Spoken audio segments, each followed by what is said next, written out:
Autumn 1945. The war had ended, yet for thousands of Japanese prisoners scattered across American soil, the echo of surrender still sounded unreal. Rumors had reached them in fragments during the long summer. Hiroshima, Nagasaki, the emperor's voice broadcast to a shattered nation. For many, the thought that Japan had truly capitulated was unbearable. They had been raised to believe capture was shame, surrender worse than death. And now, in the cooling winds of autumn, they stood behind barbed wire, alive but uncertain of who they were. Haruto Tanaka, once a literature student in Tokyo, remembered clearly the day he was captured in the Philippines. Shame had followed him across the Pacific, shame heavy as chains. At first, the American camp confirmed all his fears. Watchtowers, guards with rifles, endless lines for roll call. Yet as weeks passed, he saw something stranger. Discipline without cruelty, order without humiliation. One morning, as the prisoners gathered in the yard, a young American guard stepped forward. He was not much older than Haruto, his face still carrying the softness of youth. Instead of shouting an order, the guard pointed upward to the wide blue sky and said clearly, "Sky." The prisoners blinked in confusion. Some laughed nervously, others turned away. Was this mockery? The guard repeated, slower, "Sky." He touched his chest, then gestured again to the heavens. Something in his tone, gentle, almost patient, cut through Haruto's suspicion. Before he could stop himself, he murmured the word back, his accent heavy. S-K-Y. The guard's face broke into a grin. He nodded, repeating once more, as though praising a child's first step. Other prisoners began whispering it too, hesitant at first, then louder. Sky, sky. That night, Haruto could not sleep. In the dim barracks, he opened a scrap of paper he had hidden, scribbling the strange letters he barely remembered from school. S-K-Y. He stared at them for a long time. In a place meant to strip him of identity, a single foreign word had made him feel human again. Over the following days, the lessons continued. Guards pointed at objects, tree, bread, water, speaking slowly, waiting for the prisoners to echo them. At first, pride resisted. Was it not betrayal to learn the enemy's tongue? Yet curiosity won. By the second week, groups of men huddled together, practicing simple words in whispers, stumbling, laughing at one another's clumsy sounds. Haruto felt a strange exhilaration. Language, he realized, was power. Each new word was a key, unlocking doors to understanding, to connection. And in the quiet hours of autumn 1945, under the wire and the watchtowers, he began to believe that learning the language of the enemy might also be the first step to rediscovering his own voice. The leaves had fallen, and frost now clung to the barracks roof every morning. For the Japanese prisoners, the rhythm of life in captivity had settled into something almost ordinary. Morning roll call, labor details, thin soups and bread in the mess hall, and long hours of silence. But something had changed since autumn. Something so small it seemed ridiculous, yet it spread through the camp like a quiet fire. Words. Every day, American guards found ways to slip in fragments of their language. They pointed to boots, rifles, trees, bread, and gave names. At first, the men had mocked one another for repeating. Some had scoffed that it was a trick. But as the days shortened and the cold deepened, the lessons became a kind of warmth, something to cling to in the monotony. Haruto Tanaka kept careful notes. In a tiny notebook smuggled from the infirmary, he scribbled lists: sky, tree, bread, friend. Each word seemed to carry more than meaning. It carried the startling possibility that the Americans did not see them only as faceless enemies. Why else would they bother to teach? One evening, a chaplain gathered a group of prisoners in the mess hall. He wrote letters on the blackboard: A, B, C. Chalk scraped against slate, the sound unfamiliar and yet strangely hopeful. A, he said, and waited.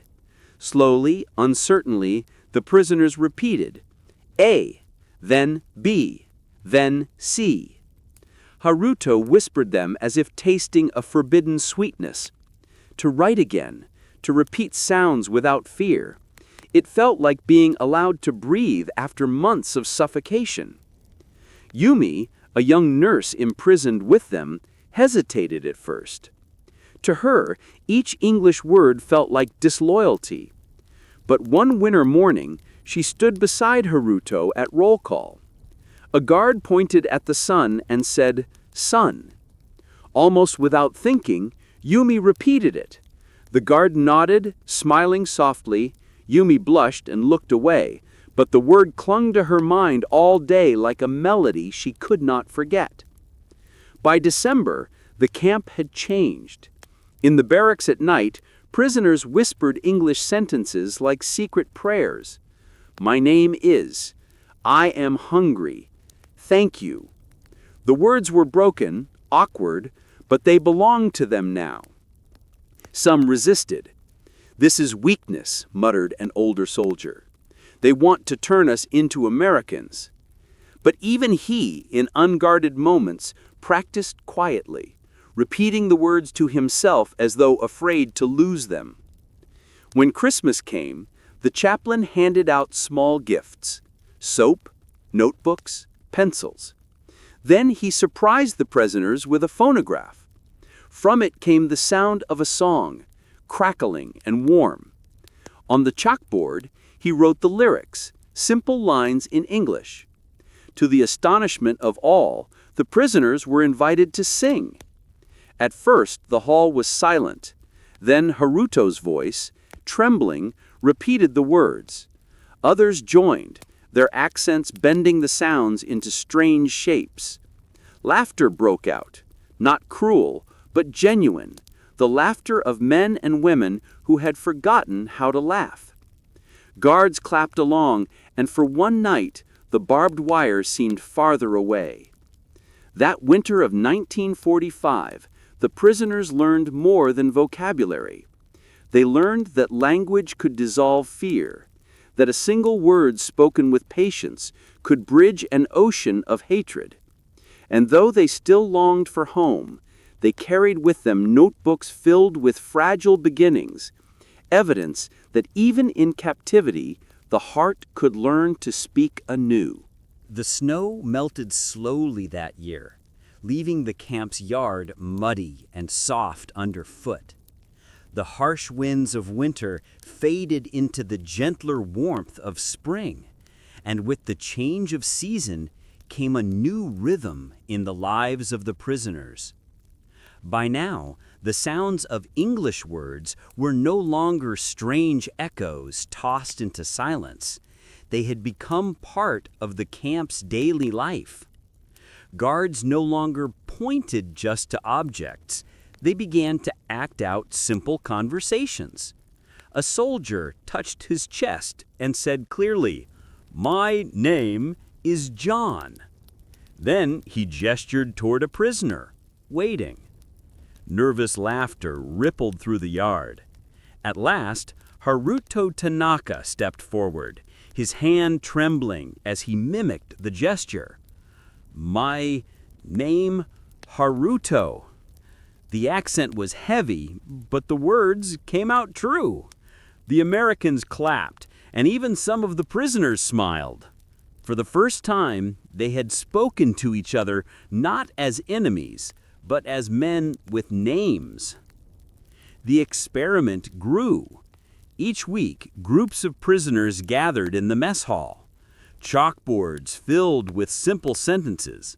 I am hungry. I am tired. I am from Japan. They stumbled, repeated, corrected one another. It became an unexpected source of pride. To master even a single phrase was to reclaim a piece of dignity. Yumi, the young nurse, found herself whispering words at night like prayers. Friend, thank you. Sun, water. Each syllable softened the acrid bitterness in her chest. She still remembered the ruined streets of Tokyo, the cries of children, the hunger that haunted her family. But when she whispered English words into the dark, she felt, for a moment, that there might be another world, one where communication could exist without hatred. In April, the chaplain brought another surprise. He handed out blank sheets of paper along with pencils. Write, he said slowly, pointing first at the prisoners, then across the ocean. To family, in English or Japanese. At first, the room buzzed with disbelief. Could they truly write home? Could words cross the ocean back to the rubble of their homeland? Haruto gripped his pencil like a weapon. He copied the sentences he had practiced for months. Dear Mother, I am alive. I am safe. Do not worry. The spelling was broken, letters uneven, but the meaning was clear. Tears smudged the page before he finished. Yumi wrote too. Her English was halting, barely more than a few phrases. I am Yumi. I am safe. I love you. She filled the rest with Japanese, ashamed of her clumsy foreign words, yet proud she had dared to try. When the letters were collected, the prisoners felt as though they had given away pieces of their very souls. Weeks passed before replies came, but when they arrived, the effect was electric. Mothers wrote back astonished that their children had sent words in English. One reply said, "Your letter made me cry. To see English letters in your hand, I believe you will live." From that day, the English lessons were no longer just curiosity. They were lifelines. They tied the prisoners not only to their captors, but to their distant families, reminding them that across oceans of ruin, communication was still possible. By spring 1946, the camp was filled with fragments of two worlds. Japanese voices stumbling through English words, American soldiers listening with patient smiles. Each lesson was a bridge, fragile but real, between those who had once sworn never to speak except in battle. And for Haruto, for Yumi, and for hundreds of others, the discovery was as startling as it was profound. The enemy had given them back their voices. The heat of summer descended upon the camp, baking the wooden barracks and filling the air with the smell of dust and pine. By now, the war seemed both distant and impossibly close. Nearly a year had passed since the surrender, yet the prisoners still woke each morning with the ache of disbelief. They had lived, when so many had not. But life inside the camp had transformed. What had begun as a few hesitant words in the yard had become something far greater. The chaplain now held full classes twice a week. Chalkboards covered with sentences, crude textbooks donated by local schools, and prisoners hunched over pencils filled the mess hall. English words, awkward, broken, sometimes misspelled, covered scraps of paper tucked under pillows or hidden in boots. And everywhere, the voices, rough, uncertain, but determined. The first conversations. By July, some prisoners could hold real conversations. Haruto spoke haltingly with a young guard named William. "You from where?" Haruto asked, struggling. "I am from Ohio," the guard replied slowly, pointing to himself. "Ohio." Haruto repeated the name carefully, committing it to memory, a place he had never heard of, but suddenly real because someone had given it to him. Yumi tried too. With shy determination, she asked a nurse, "You happy?" The nurse smiled warmly, nodded, and replied, "Yes, I am happy." Yumi laughed nervously, but later she wrote in her diary, "It was only 3 words, yet I felt as though I touched another heart." The songs. That summer, the chaplain brought out the phonograph again. This time he taught a song, simple and slow, the lyrics written on the board. The prisoners stumbled through the unfamiliar syllables, their accents bending the melody into something new. At first awkward, then louder, they sang. For a moment, the mess hall no longer felt like a prison. Guards clapped along, prisoners laughed at one another's mistakes, and the air was filled with something neither side had expected: joy. Haruto later whispered to Yumi, "I never thought I would sing in English." Yumi nodded, eyes wet. "I never thought I would laugh in America." Farewell lessons. By late August, rumors of repatriation spread. Ships would soon take them back across the Pacific. Home. Yet, what would home mean? Japan was in ruins, families scattered, hunger everywhere. The thought of return filled them with both longing and dread. In the final weeks, the chaplain taught them phrases of parting. On the board, he wrote, "Goodbye. Thank you. We will not forget you." The prisoners repeated the words, voices trembling. Many wept openly. For all their shame and grief, they had found something in captivity they never expected: kindness and the chance to speak again. On the last Sunday, Haruto stood and, in careful English, said out loud, "We will not forget you." The guards applauded, some wiping their eyes. For a moment, enemies were simply men, connected by fragile threads of language. The journey home. When the ships came, prisoners boarded with notebooks and scraps of paper clutched like treasure. English words scrawled in shaky handwriting, sky, bread, friend, hope, were folded into diaries, stitched into clothing, hidden in boots. Yumi carried her diary close. In Tokyo, amid rubble and hunger, she would one day show it to her children. The pages, filled with halting English, would seem almost miraculous. She would tell them, "The enemy taught me these words, and through them I learned that even behind barbed wire, we were still human."